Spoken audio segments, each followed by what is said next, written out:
Welcome to the Sample Chapter Podcast, the show where authors read a sample chapter from one of their books. Here's your host, Jason A. Meiske. And hello again, all my friends out there in podcast land. Welcome back to another episode of the Sample Chapter Podcast. My name, as always, is Jason A. Meiske, author, podcaster extraordinaire, and your host for the next length of time as we have a nice little conversation with another fantastic author and get to listen to a very, very interesting chapter. Something completely out of the box today, so I know you're gonna like it. I know you don't want to miss it. Hang in there. This is gonna be a fun ride today. Hey, I hope your Labor Day was good. You know, it was Labor Day weekend just the other day. I had a busy week. I was gone at a work conference all week, so just a little bit of work on the podcast. Did get to fit in some writing. Got a couple of workouts in at the hotel, so that was kind of nice. You know, having a completely different schedule for a week. But now that I'm home again, we'll see. I don't know how that's going to go. I'm just stiff and sore from the workouts and more tired than ever. But, I'm back here in front of the podcast desk, still doing a little bit of writing, and just nice to be home, nice to be back and getting into my regular schedule. So, but I hope your Labor Day was good. I hope you had a good time with your family, got to spend some time doing some things that you want to do. And, it's... Anyway, speaking of writing, if you are an author, if you know an author, if you have a friend who wrote a book and doesn't know what to do now, if you are an author who just wrote your first book and now you're waiting to see what's going to happen, if you have a dream author that you would love for me to interview, all of the above, all of you, everybody listening, send them my way. Let me know. How do you do that? Well, reach out to me. The Sample Chapter Podcast on Facebook. We have our Twitter page. Also, it's the Sample Chapter Podcast. You can email us at samplechapterpodcast@gmail.com. Any of those methods. Reach out to us. Let us know who you are. You know, if you want to come on the show and read a sample chapter from your brand new published book, or you have a book that's coming up but it's available on pre-order right now, or if you have a friend, if you know somebody that's going on, hey, if you know how to get a hold of Robert McCammon or Ernest Cline, or maybe Stephen King himself, if you are somebody that knows how to reach out to them, send me their contact information and I'll get them on the show. We'll see what happens. You never know. But it could be the late night. It could be the long hours. I don't know. I'm feeling a little loopy tonight, but hang in there. We're going to get through this together. Anyway, but use any of those methods. Reach out to me, even if you don't have any of that kind of stuff. If you just want to reach out and say hello, you want me to, you don't know who wrote it, but you have a book that you like and you want that author to come on. Hey, let me know about that. I'm open to anything. Just reach out and contact me, and I'd love to hear from you. It's been fun lately. I've had a few emails, a few messages from fans, and I just love talking to all of you. So keep them coming. If you are listening to us on iTunes or anywhere out there, wherever you're listening to us, don't forget to like us, to rate us, and subscribe so you don't miss out on any episodes, because that's the fun thing about this show is week to week, you never know what kind of author and what kind of story you're going to get. Whether it's vampires one week to the next week, you're hearing about angels. The next week, you're hearing about angels and vampires. You're hearing about, this week, you got a guy talking about high school football. You never know what's going to be on the show from week to week, and so you don't want to miss out on what could be your next favorite author. Hit that subscribe button, and then let me know that you're a fan. Hey, I do want to take a second and make sure and thank our sponsors.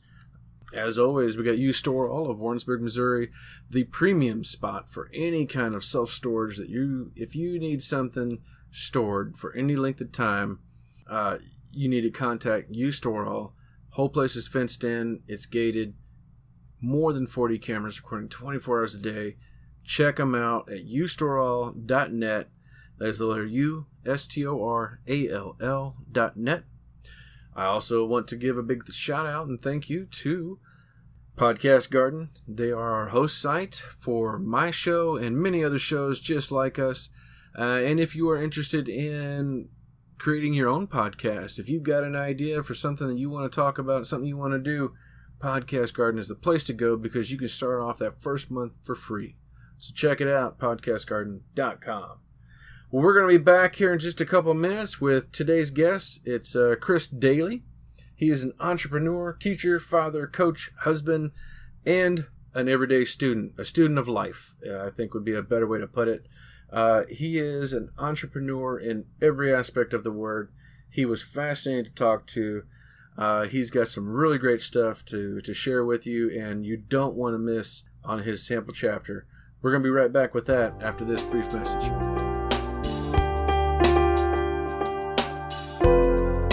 Hello friends, Jason here. Hey, I wanted to take a minute and share with you a very special event coming to Kansas City September 6th and 7th. It's called the Show Me Your Books KC Convention.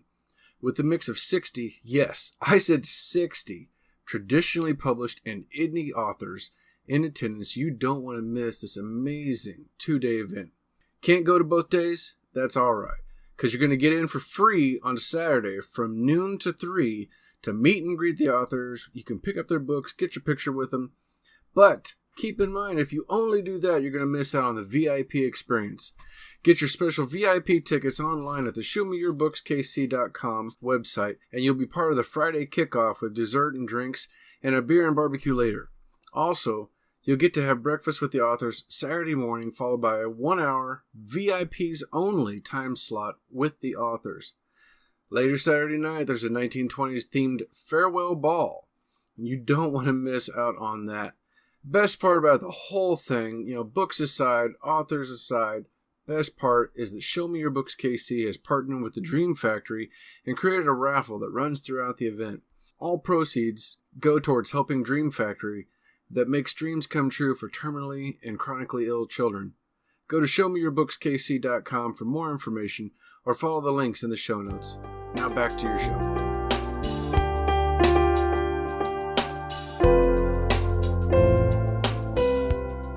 Hello, everybody. It is another episode of the Sample Chapter Podcast. Today, I am reaching down to Texas to shake hands with Chris Doelle. How you doing, Chris? Welcome to the show. I am doing great. Thank you so much for having me. It's my pleasure. My pleasure. So, tell us a little bit about yourself. I see here you're self-described teacher, father, coach, husband, and student, and quite the entrepreneur. So, tell us a little bit about yourself. Gosh, I don't know how much time you have, but yeah, that's it. I'm a little bit of everything. My passion, though, is Texas high school football, and in that vein, I run a website called LoneStarGridiron.com, which is the leader in Texas high school football news and information. And over the past almost 16 years, the reason I think why the site has grown so huge, not just because Texas high school football is such a big deal, but because during that time, we have yet to do one story that's negative. We're not interested in the story when the local quarterback gets busted for pot. That doesn't help anybody. Whereas some of the competition out there will do anything for clicks. We're cheerleaders for the sport. We're cheerleaders for what it does for a community, the good things that surround high school football. Oh, that's nice. Okay. Yeah, I like that. And through all of this, you've also been doing some writing. Yeah, definitely. This book, one of I guess 4 books now, 3 that are out, one I'm working on. This one is called All I Need to Know I Learned from My Texas High School Football Coach. And the subtitle of it is A Handbook of Wisdom for Parents, Young People, and yes, even coaches. And I was at the Texas High School Coaches Association Coaching Convention 2 years ago and having a conversation with coaches about all the good things that come from not only football, but organized sports and how it teaches so many great life lessons like hard work, discipline, pride, poise, class, teamwork, accountability, decision-making, leadership. It has so many good aspects to it And I was having conversation and thought, I need to make this into a book. So that's what I did, and it came out the end of last year. And so far, the reception has been great. Well, and it's a fantastic idea, the whole concept behind it. I mean, there's something about football that is that irresistible bonding experience between, well, in my case, it's been a father and son thing. Mm-hmm. My father, when I got into football, my father, he took me under his wing, showed me about blocking and doing that. And so that was great. We got to do a lot of activities outside, and I took that with me onto the gridiron. And then as I got older, I had my own kids. The same thing with my oldest son, who was really into football, and now he still comes over to our house every Sunday for Kansas City Chiefs football. Sorry, but that's us. But I mean, that's still that's that irresistible pull every week for us, to talk football, talk about that, and it's that commonality that we've got. And yeah, I can remember back. Well, my high school football coach changed my senior year, and doggone if I can remember his name now, but I do remember the assistant coach who eventually took over Rothrock. And yeah, that guy was just amazing. Yeah, I tell you, there's so many stories I hear, and it's usually maybe not the head coach. It is some assistant coach, someone who showed, some interest, paid some attention, and really got to know you as a developing young man, because it's a crucial time for these men when they're fighting with all this teen angst and all the problems of the world, trying to figure out who the heck they are. And I've just found that this sport, unlike any other, like I said, teaches all those valuable lessons. If you think about it, it's the only sport I can think of where a player can play his entire career, junior high, high school, if he goes on to college, pro, or whatever, and never touch the ball. In basketball, everybody touches the ball. Baseball, everybody touches the ball. Volleyball, tennis, but not in football. You're a lineman. Your job is to help somebody. That's it. You're helping. Yep, that's right. And without it, those quick little rabbits, they don't score. That's right. That's absolutely right. Were you a lineman? Did you play? No, I did play, and I was a wide receiver and cornerback at a tiny little school, so that we had so few people that we had to play both ways. And I tell you, from the time I played the game, went on to do some coaching, went on to do some officiating. I fell in love with this game, and you'd think it's because, I really want to watch touchdowns scored and stuff like that. But you walk into a high school stadium, and I tell you, I get goosebumps because you have grandparents sitting next to parents, sitting next to grandbabies, and they're all cheering for the same thing, their hometown team. It's a big deal. Yeah, absolutely. Well, I love talking about this. I want to come back to it, but let's talk a little bit. You've got a few other books as well. There's Escaping a Manipulative Relationship. Now, where did this come about? This is really fascinating. Well, that came about from I double majored in college. One is exercise physiology, because I was going to go coach. The other was psychology, and that always interested me, is how people or why people do things. And in my life, I knew somebody who was in a relationship like that and spent a whole lot of time trying to help her through that. And all the research I did in that is what led to writing that book. It was more for her than anybody. That sounds amazing. Nice. Well, I love it. And then let's see here, going through your list here, you get the Student Athlete Social Media Playbook. That's really cool. Mm-hmm. That would definitely be handy with a lot of parents. That one came about by working with the High School Coaches Association. Mm-hmm. They had asked me to speak about it because I have a marketing company, and I was going around teaching this stuff anyway. And you'd see these examples where some kid would go to college and he'd spout off on Twitter some racist comment or some, drug-related comment, and he'd lose a scholarship. And we're talking $300,000-$400,000 value is being lost because they say something stupid.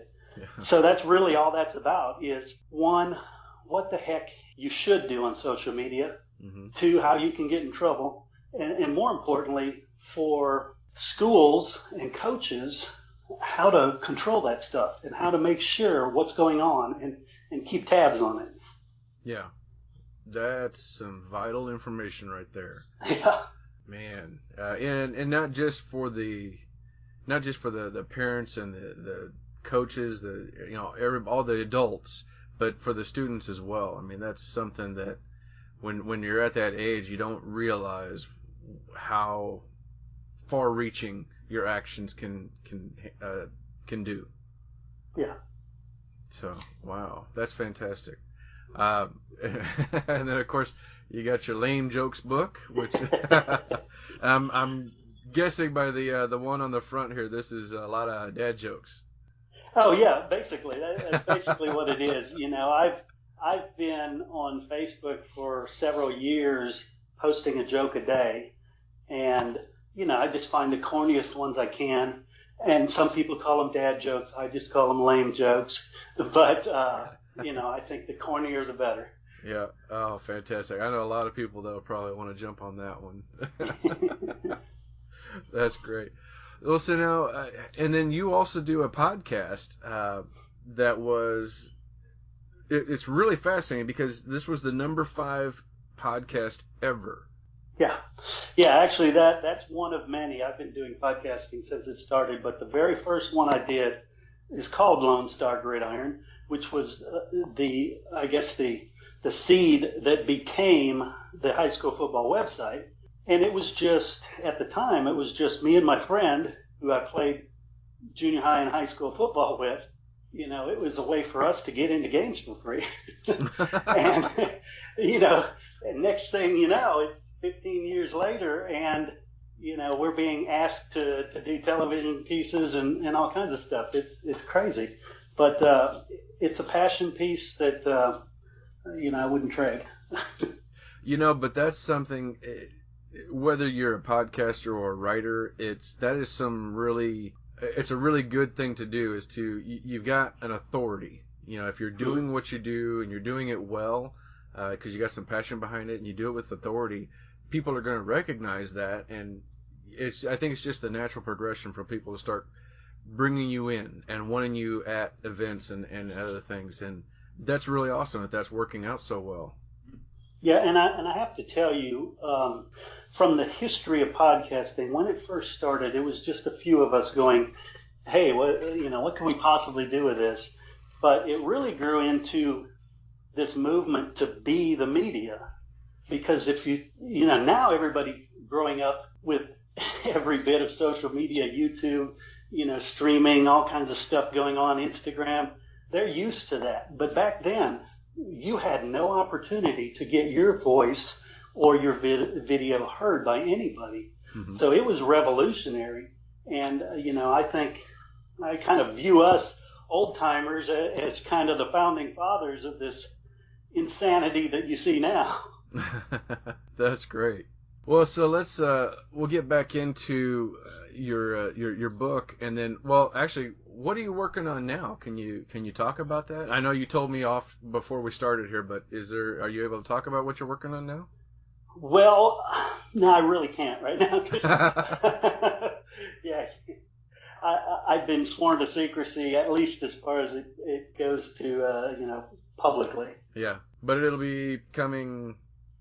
So yeah, for listeners, he has another book in the works. It's super secret, and it's coming soon. So stay tuned. Make sure that you are following Chris Daly. Where can people follow you? Well, my name is so unique, spelled Doelle. Literally, you can just type Chris Daly on Google, and you'll find me all over the place. I'm on Facebook, on Twitter, on Instagram, you name it. You can go to writingwiththewindowdown.com.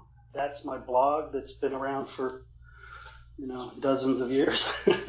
But that's probably the home site. All right, fantastic. And then any other of your instructional books? Any others planned? Um, yeah, I've tossed a few around right now, but again, I don't want to announce any because, I've probably got a half dozen that are partially written that if I announced them, it'd be like, dude, you've been talking about that one forever. Oh, I know the feeling. Yeah, I announced my first book. I announced it 2 years ago that yep, this will be Nice. coming out this summer, and then the next year I announced it again. Okay, this time for real, and then finally it came out this year. So I know the feeling. But like you were saying off air, at some point you just got to do it, right? That's right. That's right. Yep. Well, all right. So all I need to know, I learned from my Texas high school football coach. This sounds amazing. Can't wait to get a little bit into this. Make sure you're hopping over to follow Chris and his Writing with the Windows Down, the blog, and stay tuned for what he's got coming soon because it's going to be exciting and I can't wait. So, Chris, thank you so much for coming on the show. And without further ado, ladies and gentlemen, here's Chris Daly. Nice. First, I'm going to just read a little bit of the intro to set the scene, and then I'll read a section of one of the lessons you learn being poised. So, today's society is all about rights and privileges. Athletics, however, is about obligations and responsibilities. The trend of everybody plays, everybody wins has a short-term goal of boosting Johnny's self-esteem, but the long-term effect of discounting the work and effort that go into improving oneself. It is in this effort that character is forged. It is in this effort that people become accountable to themselves and others. It is in this effort that young men of character are developed. Participation trophies are not only worthless, but teach our kids exactly the wrong lessons. If you want a trophy, you should earn it through hard work, perseverance, teamwork, and yes, even luck. Life is not fair, and winning doesn't always go to the best player, or even the hardest worker. It sounds harsh, but it is a valuable lesson. Giving a child a trophy without having really earned it misses a great opportunity to teach lessons about not only hard work, but about disappointment and frustration. This experience will make it easier when they don't get into that college they wanted, or miss out on that promotion. By awarding trophies to everyone, you rob them of extremely valuable life lessons. Too many parents, in an attempt to protect their children, rob them of those learning and growing opportunities. Rather than helping your child to become resilient, you teach them to be fragile and train them to have trouble dealing with setbacks. Parenting is not about swaddling your child in emotional bubble wrap. It's about helping them grow into strong, resilient adults that can do the same for their children. The family unit used to provide a lot of character development and growth, but forces in society have decimated the family. This family is needed now more than ever. You have divorce rates through the roof because everything in society teaches young men and women not to stick through things, not to work hard at things like relationships, but to be selfish and to put their needs and wants ahead of their spouse. Only by continually putting your spouse ahead of yourself does a marriage work. It is a give and take. At times, a husband must put his wife's needs ahead of his, and at times, she will need to put him first. As long as both focus on what is best for the other, not only does a marriage work, but it flourishes. It is under these circumstances that it thrives and becomes a source of growth and learning for the children involved. Again, don't jump to the conclusion that it is my stance that there are no good marriages anymore. If your mind is headed in that direction, you are most likely reading this bent on finding fault. There are great marriages still despite the pressure from society.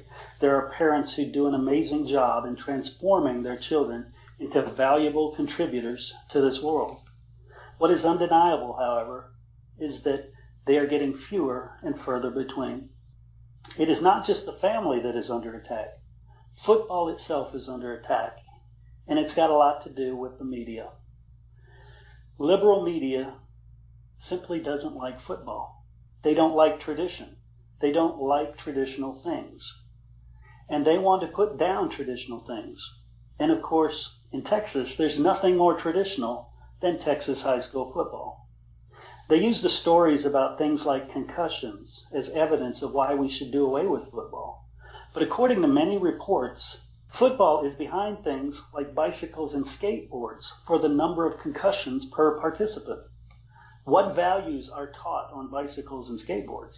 These are some of today's realities, and this book will speak to each of those segments.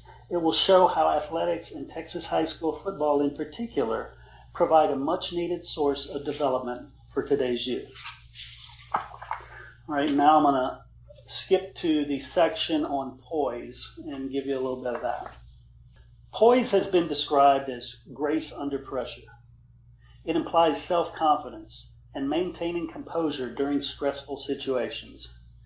It can be as simple as staying calm in a traffic jam, being polite to someone who has just slighted you in some way, or even remaining focused in an emergency.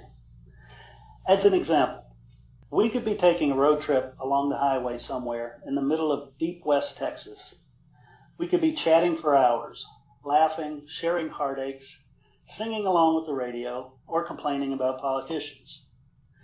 We spin out of control and roll the vehicle into the ditch, and you will learn more about me in the 10 seconds following that accident than you did in the first 4 hours of that long drive. You will see how I handle adversity. You will see if I have poise or if I lose my head. Poise is taught in Texas high school football each time something unexpected comes up. And that happens in every single game. There's 2 minutes left in a game. You have the ball with a 3-point lead. You simply need to run the ball, run out the clock, and win the game.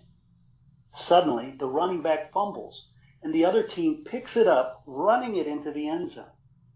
Just like that, you're losing by 4. That is when poise comes in. You can't curse, toss your helmet aside, and throw up your hands. There's nothing to be gained from losing your cool. It won't help the situation, and it will likely make it worse. The offense needs to get ready because now you've got a minute and a half to drive the length of the field and score. Every position in football teaches poise, as every position has someone that is trying to stop them from accomplishing their plan. Think of the defensive lineman whose job it is to run in and sack the ball carrier behind the line. There's an offensive lineman across from him who has a plan to stop that from happening. Within a fraction of a second after the ball is snapped, the defensive lineman's plan is under assault. Should he get mad, start cussing, just quit? Of course not. He is trained for this. He knows that he cannot control what the other guy is going to do, so he adjusts his plan quickly and without unnecessary emotion. Does it always work? Nope. In fact, most of the time it doesn't. In fact, out of 100 or more plays in the game, there are usually only a few sacks per team, often none. And at no time did any player know exactly what was going to happen on the next play. That is a whole lot of practice dealing with stressful situations and practice maintaining their poise. Quote, "The key to winning is poise under stress," end quote, by Paul Brown. Poise is more than just not losing your head. It's a quiet confidence when facing an obstacle. You see teams that will get all fired up, scream and shout, do a dance, play loud music, anything to get them stoked and ready for the game.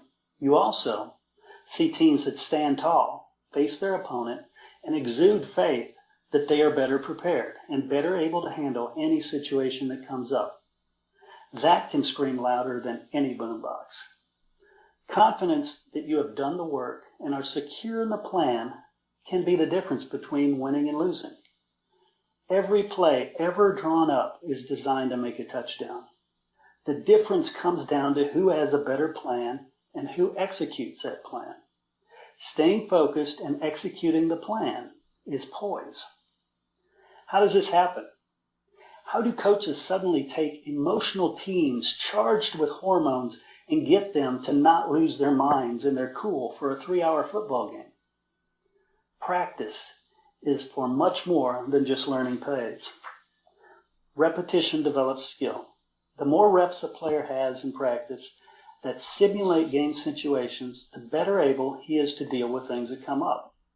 As the skill fundamentals become second nature, the mind is freed to find solutions to situations because the body performs those skills on autopilot. Concentration. When coaches see a player losing focus in practice, they correct it by teaching them to learn from the mistake, to put it behind them and get it right. Staying in the moment also allows the player to better deal with the unexpected. Breathing. Coaches teach things with repetition because it helps in so many areas. If a player has done the same move 1,000 times, the breathing is the same, and it too becomes second nature. Being consistent stops the unexpected from taking the breath away and causing things to speed up emotionally. Confidence. With consistent reinforcement that a coach trusts in their abilities, the athlete gains confidence in himself. This confidence is instrumental in maintaining poise during tense situations. By the time a player graduates from high school, they may have played in over 200 games, going back to junior high, pee-wee, etc. If they were in for 1/4 of the plays during that span, we're still talking about over 5,000 plays and tens of thousands of reps in practice. That will build confidence, and that confidence will manifest itself in poise during stressful situations. As a grown man, they will have the chance to display that poise. It might be in an unfortunate situation. It might be in a car accident that your kids are involved in. It might be in a divorce situation. You must have the poise to keep your head and to think logically and do the right thing. This sport teaches that.